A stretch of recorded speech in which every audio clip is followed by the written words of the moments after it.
Ito guys, magpapalit tayo ng swing bushing dito guys. Swing arm bushing papalitan natin ito guys, kasi ito yung dahilan na malakas yung kalabog niya guys.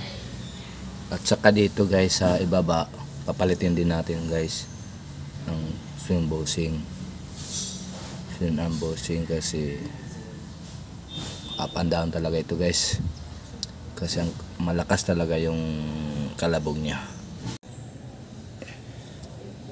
Yan guys, oh.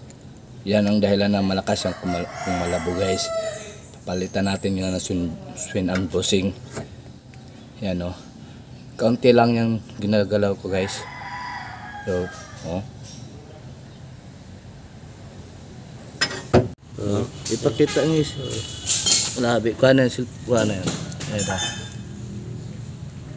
Hindi maklaro. Ipakuha na suga nga ito. Yan guys, oh. Nagisi guys. Nagisi talaga. Yan ang dahilan guys na malakas yung kalabog. Yan guys, natanggal na yung swing arm sa ibaba guys. Papalitan din natin yan ng bushing. Ganyan, yan ang dahilan guys na malakas siya kumalabog. Pag once magpreno ka, malakas talaga. Parang yung gulong mo parang tumatalsik.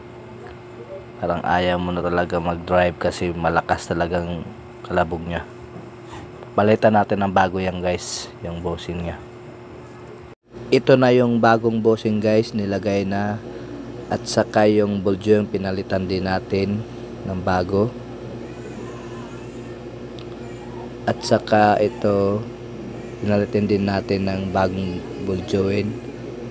Bago na din yung bushing niya sa swing arm. Yan guys, ikinabit na yung lower na swing arm ng kasama ko. Manood lang kayo guys hanggang dulo para may matutunan kayo kung paano magkabit ng swing arm assembly. Yan guys, nihigta na guys.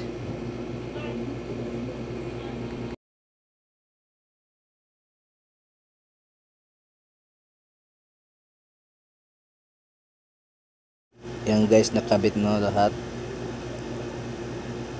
So, kabit na nyo lahat guys. Gulong na lang ang kulang. Okay guys, tapos na talaga pagkabit ng gulong. I-road test muna namin ito guys kung okay na ba pagkagawa ng ating mekaniko guys. Nissan Navara pala ito guys. Tingnan natin kung okay na talaga.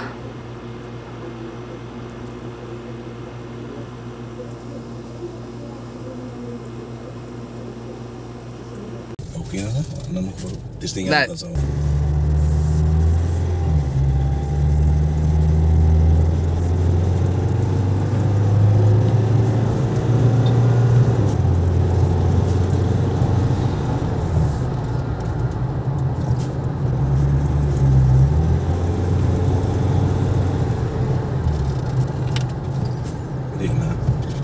Biskan kusog na siya sir.